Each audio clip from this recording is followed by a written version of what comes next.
জানের বাঁচাতে যাই রে ইতার গাত আঘাত গজি আন্দোলাই আই বিনীতভাবে ক্ষমা চাই। আমার হাজবেন্ড বাসায় আসছে, বাড়িতে আসছে, এরপরে ওরা পরিকল্পিতভাবে বিভিন্ন সময় ধরে তুই পুলিশের চাকরি কিভাবে করস দেখবো, আমরা পুলিশের চাকরি খেয়ে ছাড়বো, তোকে চাকরি করতে দিব না, এরকম করতে থাকে সবসময়। এটা করার কারণে মনিরে বিভিন্ন সময় আমার হাজবেন্ড বিভিন্ন সময় বিভিন্ন জায়গায় অভিযোগ করছে এবং স্বরাষ্ট্র মন্ত্রণালয়ে অভিযোগ করছে, কক্সবাজার এসপির কাছে অভিযোগ করছে এবং এখানে কুড়ে মামলা করছে। কুড়ে মামলা করার পরেও এরপর মাঝখানে আমাকে মারছে 1 মাস আগে।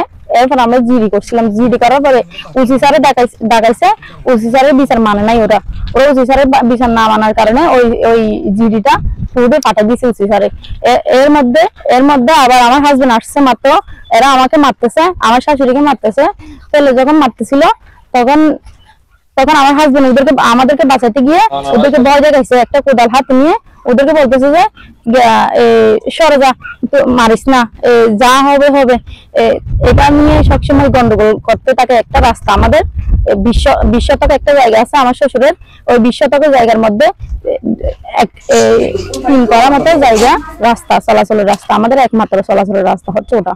ওই আমাদের চলাচলের রাস্তা বন্ধ করে রাখছিল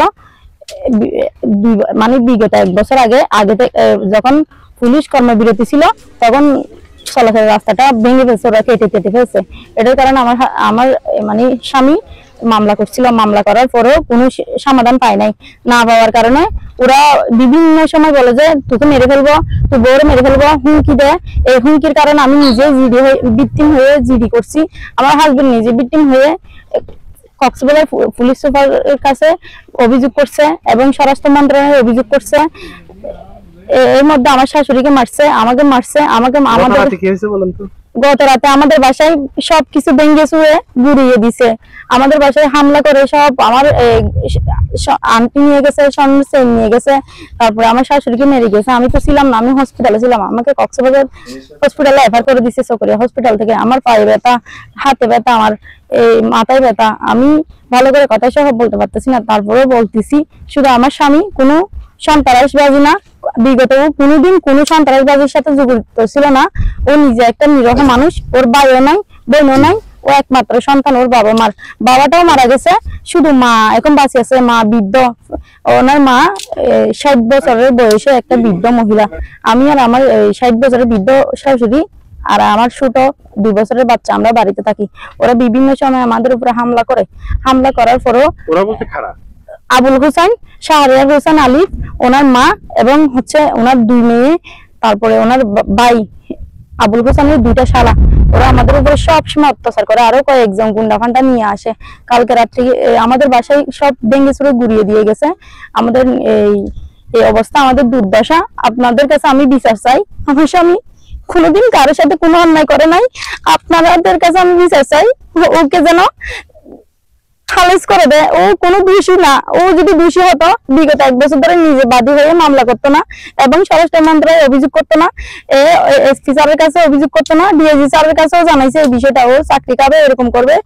এরা বিভিন্ন সময় ধরে ও মানে বিরুদ্ধে সবসময় এরকম করে। এর আগে একবার চেয়ারম্যানে ডাকাইছিল বৈঠক বসার জন্য, ওই রাস্তা নিয়ে সমস্যা। ওরা আমাদের কাছে সবসময় 10 লাখ টাকা চাই, আমার স্বামী না দিতে চাইলে, না দেওয়ার কারণে ওরা কি করে, শুধু চোরি খাবি, চোরি কিভাবে করস দেখবো, চাকরি তুই কিভাবে করস দেখবো, এরকম। গতকালকে যেটা কোদাল হাতে ছিল, যে ওটা আমাদেরকে আত্মরক্ষা করতে গিয়ে, ওদেরকে ভয় দেখাতে গিয়ে কোদালটা হাতে ছিল, এতটুকু।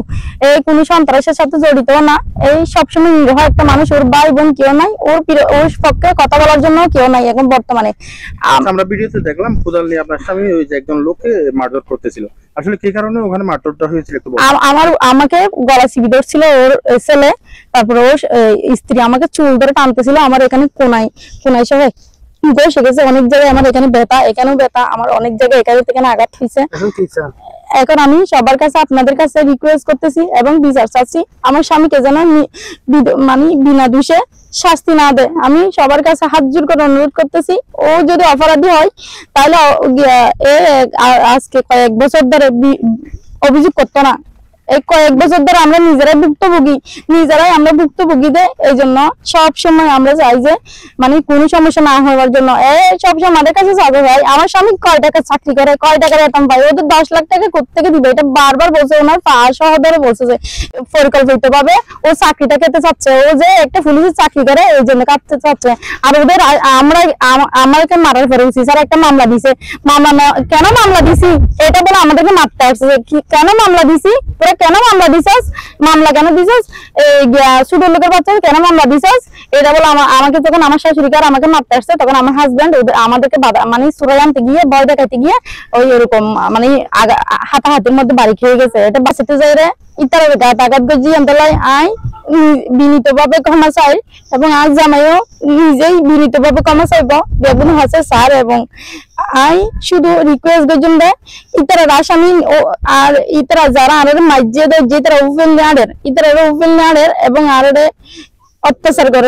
অত্যাচার করে এবং আর মারের দরের আর হালিয়া রাতিয়ে জিনিস উফেল আর নিজে মামলা লাগানোর পর আর ইতারা আসামি করে অ্যারেস্ট নগরে স্যারে ইতারা উফেল নেয়ারের আর আরো মানে জিনিসপাতি বেগিন ভাঙি চুরি ঘুরাই দিয়ে আর ঘর বাড়ি বেগিন ঘুরাই দিয়ে আর ঘর বাড়ি বেগিন ভাঙি চুরি দিয়ে ইতারে পুলিশের মানে হদ্দে তুরে পুলিশ জেল হাওয়াইম এবং তোর বিটা থাকতো না যে রোদ ফুয়াইম তোর বিটা তো ফুয়াইম তুই পুলিশের সরি কেন যে সাইম তুই কেন বাইরে সাইম এই অবস্থা বারো ব্যাংক দিয়া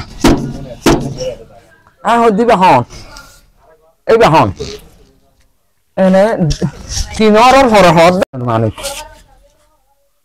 আইনের মানুষ মারি এন হইয়ার আই তো রাত্রি উড়ি গিয়ে উড়িয়ার আইন কাবার কুলি নেলি মতো বাদে আগারে মা না মুস্কাল কুলি থেকে মারদ মারে আই আইনা রানো তো তার ওয়াই না ওয়াপস করে আই মাদিন কিছু না চাই আরে দেখনে দরমা আরে এমর গলা থেকে ধরে গেলি গলা থেকে ধরে ফেলাই মাত্র আই আতেন ফরি দেই আমার তো ফরি দিয়া বাবা যান আমার ভাই যে ফরি দেই লগো সব সারা ফরি দেই যেখন আদান দিয়ে আর লোক হচ্ছে মাত্র বাপ রোদ মাঝে দিয়ে দেখি বড়দরি আর বেকুন ধরে বড়দরি তারা বেকুন দেয় মারে আত্মহত্যা করে মারে দেয় আর জামাই মনির মাই ভাত জামাই মনিরে আত্মরকল আবার কোদাল দৌড়া নাকি তারা ভিডিও করছে আত্মরকল আর মারি ফেলা ভিডিও না করিব না ভিডিও করছে দূর মধ্যে ভিডিও টিডি করি মারা মারমি গিয়ে আর তারপর দিয়ে ইয়ার লাতিয়া ইয়ার আর আর মাই দোয়া জিনিস সাথে বাঙ্গা সুরন করে হতে করে ফেলাই বাসন কোড়ার জিনিস সাথে পয়সা দিন আছে যা আছে বাঙ্গা সুরন 30 হতে ধরে বেকিং বাঙ্গা সুরন করে ফেলাই মোবাইলের মধ্যে নাই মোবাইল মধ্যে ছবি আছে মোবাইল লগিয়ে মোবাইল ফেলাই তুয়া তিন মোবাইল ফেলাই আতো তো মোবাইল ফেলাই এ পুলিশের হতে আসি সাংবাদিকত দাইছি তখন আমার বাদে দেখি দে মনির পুলিশের বউরে রক্তাক্ত অবস্থান নিজার গই দেন সমাদে পুলিশ কমটল দোয়া লইয়েরে সিনজিক কামড়ি নিয়ে তখন এদরত নিয়ে এদর বাস্তবতা ইন ঠিক গিয়ে রাতে আয় গুঙ্গি ফজরত উড়িয়ে ফুনিত দে নাকি ইতারা ঘরের বাংসুরি তো চাইতে দিয়ে তো নিকে বাংসুর গুলো তো গরিব মানুষের ভিতরে উন তো বাংলার ঘরত ইয়ে লালন ফালন লেখাপড়া করছে তাই নিকে বাংসুর গুলো ইয়ান তো অন্য করছে যে গরিব করুক ইয়ান বিরাট ডর অপরাধ করি ফেলাই ইতারে ফ্রিজ ভাঙি ফেলাই হাট ফালং ভাঙি ফেলাই তারপা আনাই টানা ভাঙি ফেলাই বুড়া মানুষ প্যারালাইজ মানুষ ইবারে যে মাঝে ইয়ান অপরাধ করছে বিরাট অপরাধ করি ফেলাই এবার যে করিব করুক ইয়ান সরকারের তুন মনে করেন যে কত নিজের উচিত মানে এবারে বুড়া কালার আছে মাঝে তো মাইবার মারি দূরে জিনিস পাতি লুটপাট বাঁচুরে বেলা গিয়ে এই ফুন্নি দিয়ে বাজে আর তো সব ন দেখি রাতের বেলা হারা মাঝে বলে ফোন জি হারা মাঝে হয়ে বলে ফোন মাঝে বলে ফোন মনিরা মারে